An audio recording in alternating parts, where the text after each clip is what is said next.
오늘은 우리 구약의 성물 중에 하나인 이제 번제단에 대해서 살펴볼 텐데 먼저 그림을 보겠습니다. 그림을 좀 띄워주겠습니까? 네, 이게 성막인데 지난 시간에 한번 보았지만 성막이 이렇게 생겼습니다. 보시면 울타리도 보이고 성소도 보이고 물두멍이도 보입니다. 이 성막의 그림은 또 이렇게도 볼 수 있습니다. 다음 그림을 띄워주겠습니까? 조감도인데 앞서 보았던 성막 그림을 이렇게도 볼 수가 있습니다. 여기 보면 이제 우리가 성소 안을 보면은 성소 안에 떡상, 분향단, 촛대, 금촛대가 있는 것을 볼 수가 있고 또 지성소 안에 언약궤가 있는 것을 우리가 볼 수가 있습니다. 이 성소 밖을 나오면 이제 성막 뜰에 여러 또 다른 성물들이 있는 것을 볼 수가 있는데 그 중에 하나가 우리가 지난 시간에 살펴보았던 물두멍이고 또 다른 성물이 바로 번제단입니다. 제가 빨갛게 동그라미 친 부분이 있는데 이게 바로 번제단이고 번제단의 위치입니다. 오늘은 이 번제단에 대해서 살펴보도록 하겠습니다. 그림을 이제 내려주시면 됩니다. 먼저 번제단의 크기를 살펴보겠습니다. 우리 출애굽기 27장 1절을 다시 한번 읽어보겠습니다. 같이 읽겠습니다. 시작.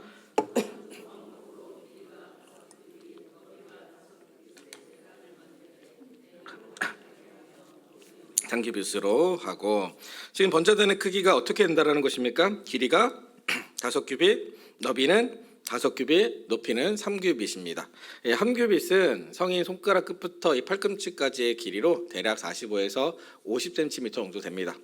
그래서 이 번제단의 크기를 우리가 잘 알고 있는 센티미터로 환산을 하면 가로는 약 250cm, 세로는 250cm, 높이는 약 150cm. 그러니까 가로는 한 2.5m, 세로는 2.5m, 높이는 한 1.5m 정도 되는 사이즈입니다. 또 이 절을 보면 그 모양을 설명하는데 이렇게 이야기합니다. 그 내 모퉁 위에 뿔을 만들되 그 뿔이 그것에 이어지게 하고 그 제단을 노스로 싸라는 것입니다. 그러니까 내 모퉁이가 있는데 거기에 뿔이 있다라는 것입니다. 그리고 그 번제단을 노스로 싸라는 것입니다.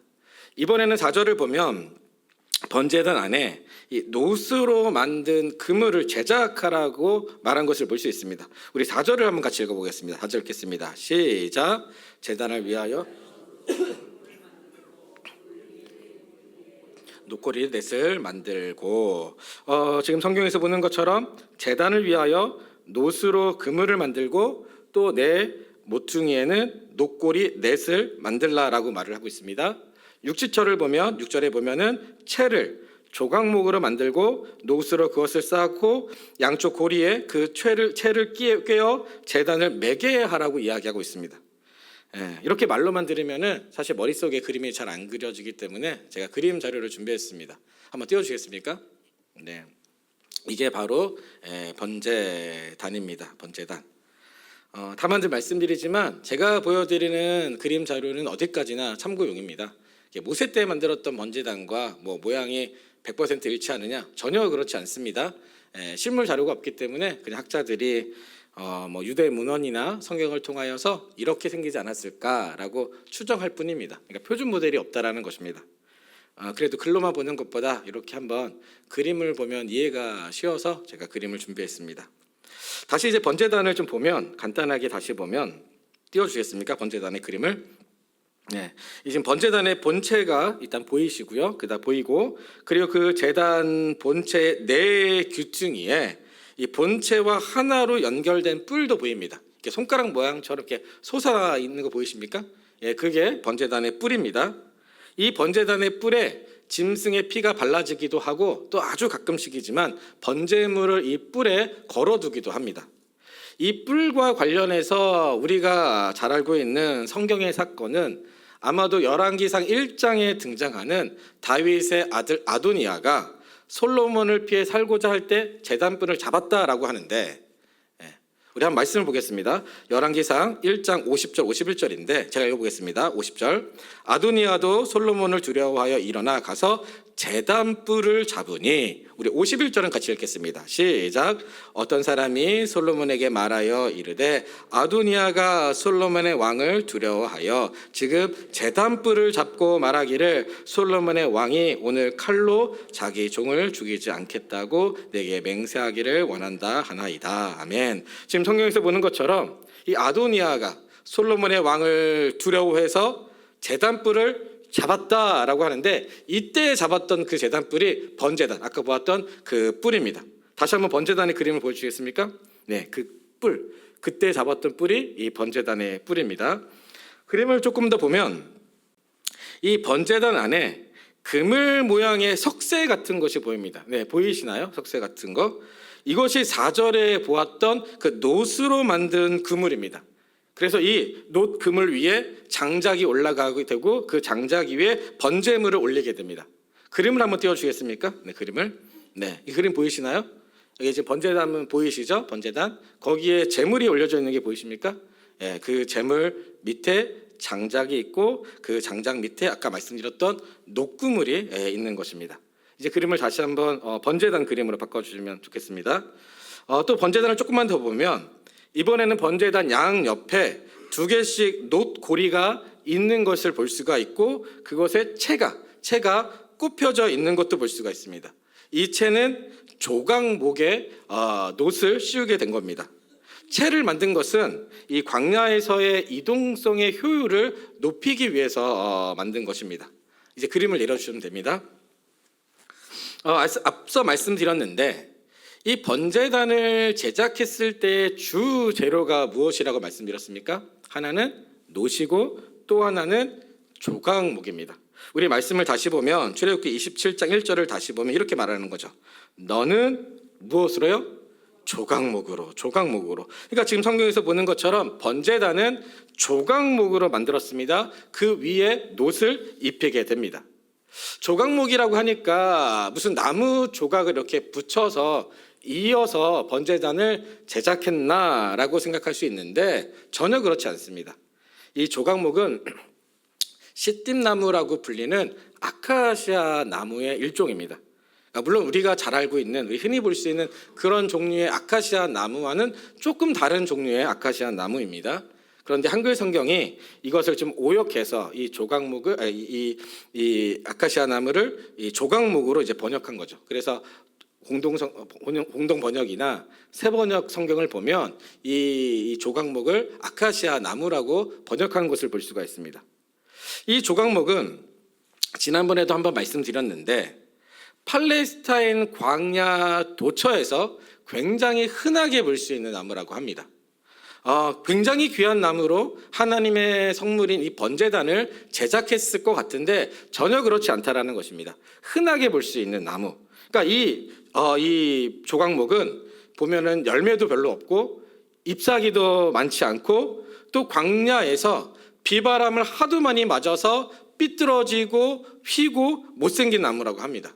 한번 그림을 띄워주시겠습니까? 네, 이게 바로 조각목입니다. 이 조각목. 물론 이것보다는 좀 이파리가 많은 조각목들도 있습니다. 그러나 대체로 이렇게 열매가 없고 또 광야에서 비바람을 하도 많이 맞아서 삐뚤어지고 휘고 못생긴 나무라고 합니다.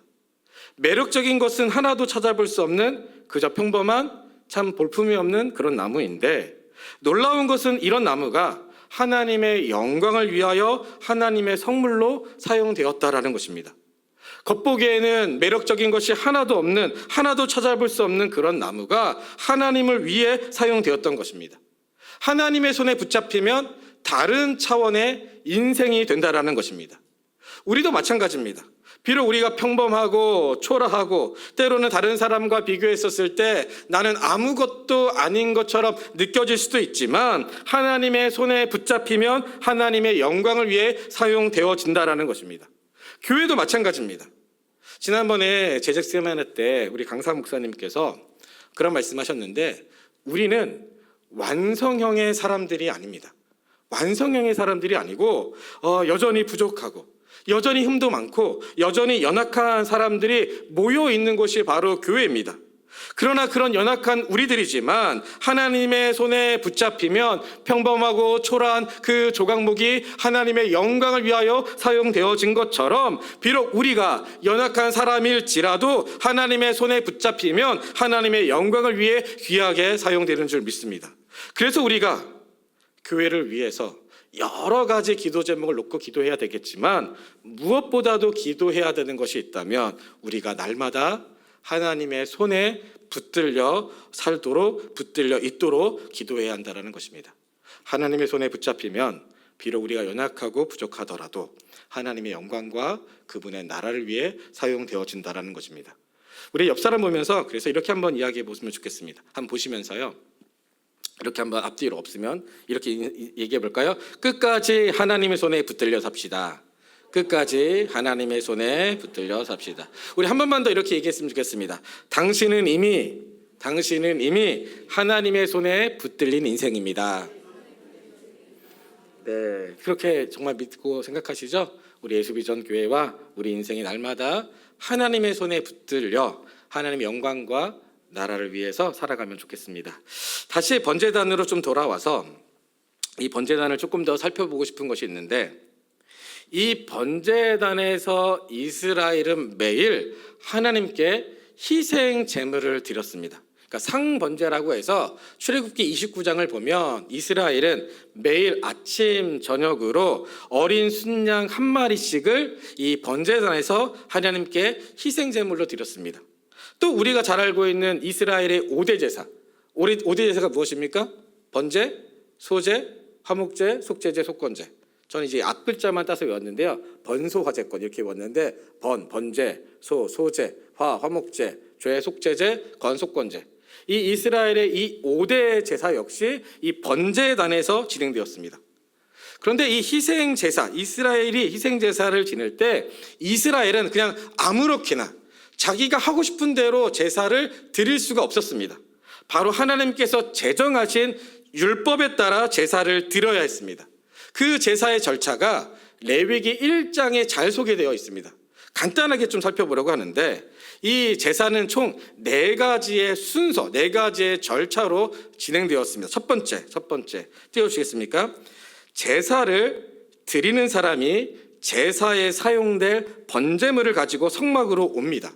우리 레위기 1장 2절을 같이 읽어보겠습니다. 레위기 1장 2절입니다. 같이 읽겠습니다. 시작. 이스라엘 자손에게 말하여 이르라.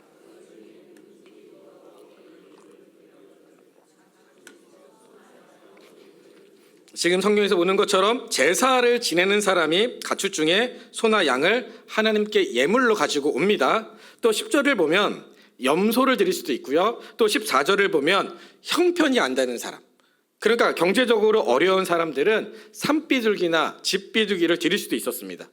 이것은 모두가 돈 많은 사람이든 돈이 없는 사람이든 모두가 다 하나님께 나올 수 있도록 배려하신 하나님의 세심한 사랑과 그 은혜를 보여주는 것을 알 수 있습니다. 두 번째 절차는 이것입니다. 제사를 드리는 사람이 직접 자신이 가지고 온 동물의 머리 위에 손을 올려 안수를 합니다. 우리 레위기 1장 4절도 같이 읽어보겠습니다. 시작. 그는 머리에 안수할지니 그를 위하여 기쁘게 받으심이 되어 그를 위하여 속죄가 될 것이라. 여기서 보면은 그라는 사람이 등장하는데, 사실 여기 개역개정은 그가 누군지가 잘 소개되어 있지 않습니다. 그래서 여기서 지금 안수를 한다고 하는데, 사실은 이제 안수를 한다고 하니까, 그가 안수를 한다고 하니까 우리는 이 제사를 집례하는 제사장이 동물의 머리에 손을 얹고 안수를 했을 것이라고 생각하는데, 전혀 그렇지 않습니다. 제물을 가져오는 사람이 동물의 머리 위에 손을 얹고 안수를 합니다. 이거는 새 번역을 보면 잘 알 수가 있습니다. 새 번역은 이렇게 번역을 하고 있습니다. 제가 읽겠습니다. 제물을 가져온 사람은 번제물의 머리 위에 손을 얹어야 한다. 누가 지금 제물 위에 손을 얹어 안수를 한다는 것입니까? 제물을 가지고 온 사람, 제사를 드리는 사람이 안수를 한다는 것입니다. 제사장이 아닙니다. 제물을 가져오는 사람이 합니다. 이것은 죄인인 인간이 자신의 죄를 동물에게 전가하는 행위입니다. 세 번째 절차는 이렇습니다. 세 번째, 제사를 드리는 사람이 직접 동물을 잡습니다. 그러니까 제사장이 아니고 제사를 드리는 사람, 제물을 가져오는 사람이 직접 동물을 잡는다라는 것입니다. 우리 레위기 1장 5, 6절을 한번 같이 읽어보겠습니다. 레위기 1장 5, 6절 같이 읽겠습니다. 시작. 그는 여호와 앞에서 그 수송아지를 잡을 것이요 아론의 자손 제사장들은 그 피를 가져다가 회막문 앞 제단 사방에 뿌릴 것이며 그는 또 그 번제물을 가죽을 벗기고 각을 뜰 것이요. 지금 여기 보니까 그라는 사람이 제물도 잡고 가죽도 벗기고 각을 뜬다고 하는데 여기서도 그라는 사람의 정체가 좀 불분명합니다. 이것도 새 번역을 보면 확실히 알 수 있는데 새 번역은 이렇게 번역합니다. 그런 다음에 제물을 가져온 사람은 거기 주 앞에서 그 수송아지를 잡아야 하고 제물을 가져온 사람이 동물을 잡는 거죠. 그 다음에 아론의 혈통을 이어받은 제사장은 그 피를 받아가 이제 회막 어귀에 있는 제단 둘레 피를 뿌린다라는 것입니다. 6절을 보면 이렇게 얘기합니다. 6절은 같이 읽겠습니다. 시작. 제물을 가져온 사람이 그 번제물의 가죽을 벗기고 고기를 저며 놓으면 지금 성경이 뭐라고 말합니까? 누가 한다고요? 제물을 가져온 사람, 제사를 지내는 사람이 번제물도 잡고 가죽도 벗기고 고기 각을 뜬다라는 것입니다. 우리는 흔히 이스라엘의 희생 제사라고 하면 제사장이 제물도 잡고 안수도 하고 가죽도 벗기고 각을 뜰 것이라고 생각하는데 전혀 그렇지 않다라는 거죠. 제물을 가지고 온 사람이 직접 동물을 잡았다라는 것입니다. 제사를 드리는 사람이 제사 준비를 다 했다라는 것입니다. 그리고 마지막 네 번째 절차입니다. 네 번째 절차는 우리 같이 읽겠습니다. 시작. 이제 제사장이 제사를 드리는 사람의 잡은 그 동물의 피를 성소의 길에 뿌리거나 붓고 마지막으로 제단에서 제물을 태웁니다. 우리 레위기 1장 5절도 같이 읽어보겠습니다. 레위기 1장 5절입니다. 같이 읽겠습니다. 시작. 그는 여호와 앞에서 그 수송아지를 잡을 것이요 그 피를 가져다가 회막문 앞 제단 사방에 뿌릴 것이며 지금 보니까 그라는 사람이 그러니까 다시 말해 제사를 드리는 사람이 제물을 잡고 그 다음에 아론의 자손 제사장들이 그 피를 가져다가 회막문 앞에 사방에 뿌린다라는 것입니다. 그 다음에 레위기 1장 9절을 보면 이렇게 얘기하는 거죠. 1장 9절도 같이 읽어보겠습니다. 시작. 그 내장과 정강이를 물로 씻을 것이요 제사장은 그 전부를 제단 위에서 불살라 번제를 드릴지니 이는 화제라 여호와께 향기로운 냄새라. 여기 보니까 그 내장과 정강이를 물로 씻는다라는 것입니다. 제사를 지내는 사람, 제물을 가져온 사람이 이 일을 한다라는 거죠. 그 다음에 제사장이 그 전부를 제단 위에서 불살라 번제로 드린다라는 것입니다. 그러니까 제사장이 그 제물을 이제 제사를 지내는 사람을 통해서 받은 다음에 그 피를 회막문 앞에서 피를 뿌리고 그다음에 그 제물을 받아다가 번제단에서 불태워서 하나님께 화제로 올려드린다라는 것입니다. 이것이 번제단에서 진행되는 제사, 희생제사의 절차입니다. 이것을 한 페이지로 정리하면 이렇습니다. 제가 읽어보겠습니다. 첫 번째, 제사를 드리는 사람이 제사에 사용된 번제물을 가지고 성막으로 옵니다. 두 번째, 제사를 드리는 사람이 직접 자신이 가지고 온 동물의 머리 위에 손을 얹어 손을 올려 안수를 합니다. 세 번째, 제사를 드리는 사람이 직접 동물을 잡습니다. 제사장이 아니고요, 제사를 드리는 사람이 하는 겁니다. 네 번째, 이제 제사장이 제사를 드리는 사람이 잡은 동물의 피를 성소의 기구에 뿌리거나 붓고 마지막으로 제단에서 제물을 태웁니다. 이것이 이 희생제사, 번제단에서 이루어지는 제사의 절차입니다. 그림을 한번 띄워주시겠습니까? 네, 이 그림 보시면은 저기 보면은 이 동물 가지고 오는 사람 보입니까? 보이시나요? 그 사람이 이제 제사 드리는 사람이죠. 제물을 가지고 오는 거죠. 동물을 가지고 옵니다. 그다음 옆에 보면은 누군가 이렇게 안수하고 있죠. 이렇게 동물의 머리 위에.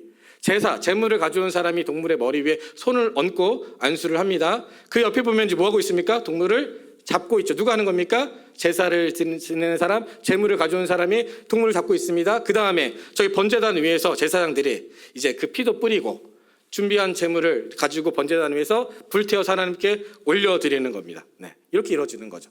다시 한번 그 네 가지 절차 한 페이지 한번 띄워주시겠습니까? 네. 이게 이제 번제단에서 이루어지는 희생 제사인데, 그런데 혹시 이 제사의 순서를 보면서 절차를 보면서 흥미로운 점을 발견하신 분 계신가요?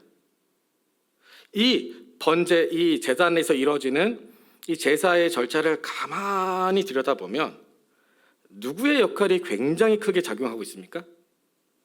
우리는 흔히 제사장이 제사의 드림에 있어서 가장 크고 가장 많은 역할을 했을 것 같은데 사실은 그렇지 않다라는 거죠. 오히려 제사를 드림에 있어서 제사장보다 제물을 가져오는 사람이 훨씬 더 많은 역할을 능동적으로 적극적으로 참여하고 있다는 것입니다.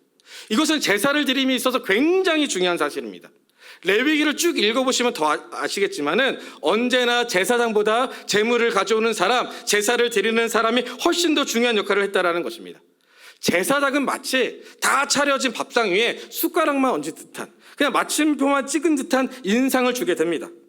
지금 이것은 무엇을 보여주고 있습니까? 하나님께 제사를 드림에 있어서 제물을 준비한 사람의 역할이 굉장히 중요했다라는 것입니다. 이것은 지금 오늘날 우리가 드리는 예배에도 고스란히 적용이 될 수 있습니다. 많은 성도님들이 오해하는 것 중에 한 가지가 예배하면 목사가 집례도 하고 말씀도 선포하니까 목사가 능동적이고 회중은 수동적이라고 생각하는 것입니다. 목사가 예배를 다 준비하고 회중은 이렇게 앉아만 있어도 된다고 생각하는 것입니다.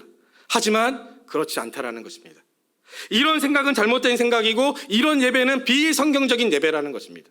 성경적인 예배라 함은 목사뿐만 아니라 온 성도들이 하나님께 예배드림에 있어서 최선을 다해 준비하고 모든 성도가 예배함에 있어 적극적으로 능동적으로 예배에 참여해야 한다는 것입니다. 비록 형식적으로는 목사가 예배 집례도 하고 설교도 하고 순서도 말해지지만 예배에 참석하는 모든 성도들이 찬양을 부를 때든 기도를 할 때든 말씀을 들을 때든 누구보다 열심히 찬양하고 누구보다 열심히 기도하고 누구보다 열심히 하나님의 말씀을 듣고자 애쓰고 힘써야 한다는 것입니다. 이것이 바로 성경에서 말하는 참된 예배라는 것입니다. 그런 의미에서 우리가 예배를 잘 드리기 위해서는, 특별히 주일 예배를 잘 드리기 위해서는 토요일 저녁을 잘 보내셔야 합니다. 토요일 저녁이 엉망이면 주일 예배를 망치게 되어 있습니다. 토요일 늦게까지, 또 어떤 분들은 주일 새벽까지 TV 보고 유튜브 보고 사람들 만나고 다니면 당연히 주일 예배를 제대로 드릴 수 없겠죠. 그래서 어떤 의미에서 우리의 예배는 토요일 저녁부터 시작된다고 생각하시면 됩니다. 그러니까 예배의 날은 토요일 저녁부터다라고 이렇게 기억하시면 됩니다. 그래서 토요일 저녁은 좀 생활도 단순화시키시고, 그리고 토요일 저녁은 좀 푹 쉬시고, 사실 쉬는 것도 굉장히 중요합니다. 좀 안식도 누리시고 푹 토요일 저녁은 푹 쉬시면서 내일 예배를 위해서 기도도 하고 경건 생활도 하면서 그렇게 예배를 준비하는 시간으로 보내셔야 합니다. 그럴 때 우리가 하나님께 온전한 예배를 드릴 수 있습니다. 저를 한번 따라해 보시겠습니까? 하나님은 내가 적극적이고 능동적으로 예배하기를 원하신다.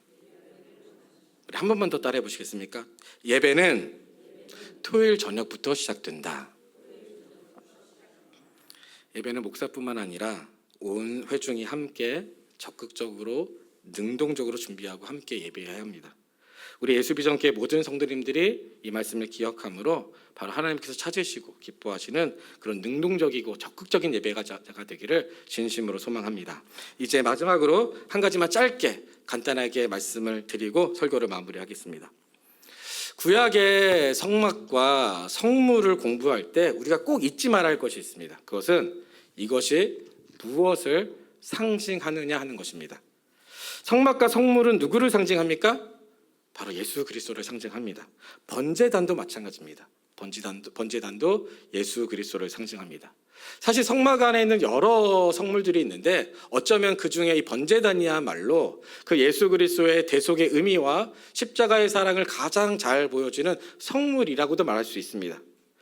당시 이스라엘은 자신의 죄를 이 동물에 전가하고, 우리 앞서 보았던 것처럼 안수를 통하여서 자신의 죄를 동물에게 전가하고 그 동물을 제단에서 불태움으로써 자신의 죄를 대속받았습니다.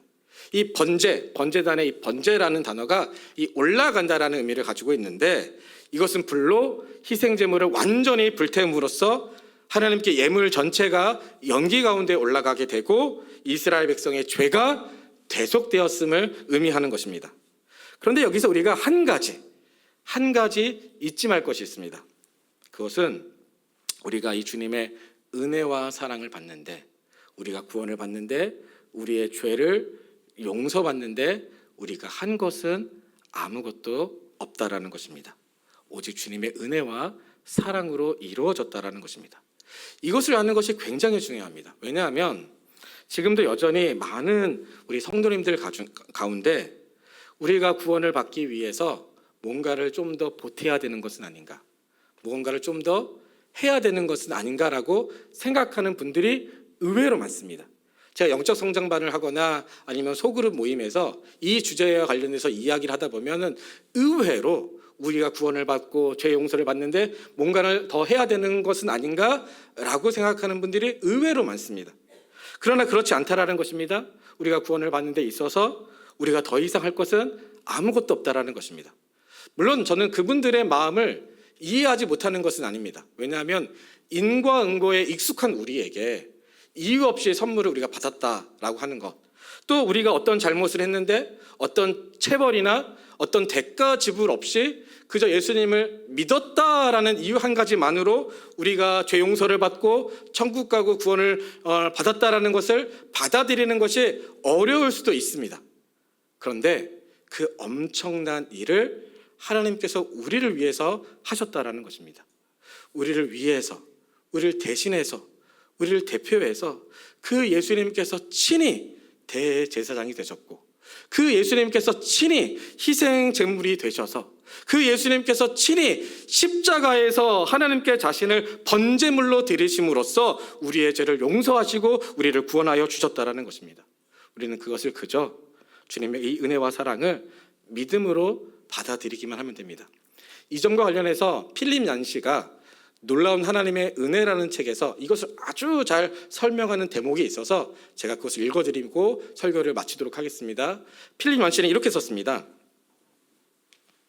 하나님의 은혜는 너무 커서 우리 힘으로 도달하려 애쓸 필요가 없다.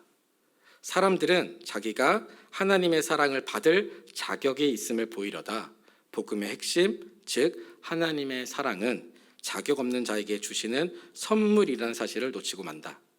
비은혜의 사슬에 매여 하나님께서 주시는 풍성한 은혜의 선물을 싸구려로 만들지 말자. 필립 얀시가 뭐라고 말하는 것입니까? 하나님의 은혜는 너무 커서 우리 힘으로 도달하려고 애쓸 필요가 없다라는 것입니다.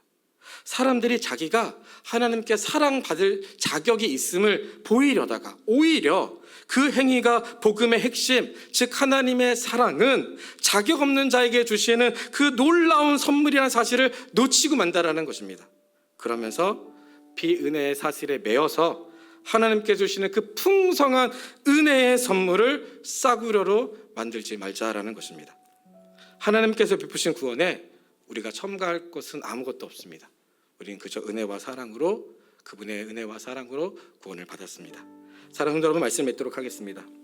오늘 우리는 번제단을 통하여서 우리가 족강목과 같이 비록 평범하고 초라한 인생일지 모르지만 하나님의 손에 붙잡히면 하나님의 나라와 영광을 위하여 귀하게 사용되어진다라는 것, 또 하나님을 예배함에 있어서 하나님은 예배의 집례자뿐만 아니라 온 회중들이, 온 성도들이 그분의 은혜에 감격하여서 적극적으로, 능동적으로 그렇게 하나님을 예배하기를 원하신다는 것, 특별히 주일 예배를 잘 드리기 위해서는 토요일 저녁을 잘 보내셔야 한다는 것, 그리고 마지막으로 이 번제단의 희생 제사와 희생 제물은 자격 없는 자에게 주시는 그 놀라운 하나님의 구원의 은혜와 사랑을 잘 보여준다는 것을 우리가 오늘 살펴보았습니다. 우리가 이 말씀 기억하면서 늘 하나님 안에서 특별히 고난주간을 보내고 계시는데 그분의 은혜의 사랑이 감격하여서 살아가는 저와 여러분이 되기를 진심으로 소망합니다.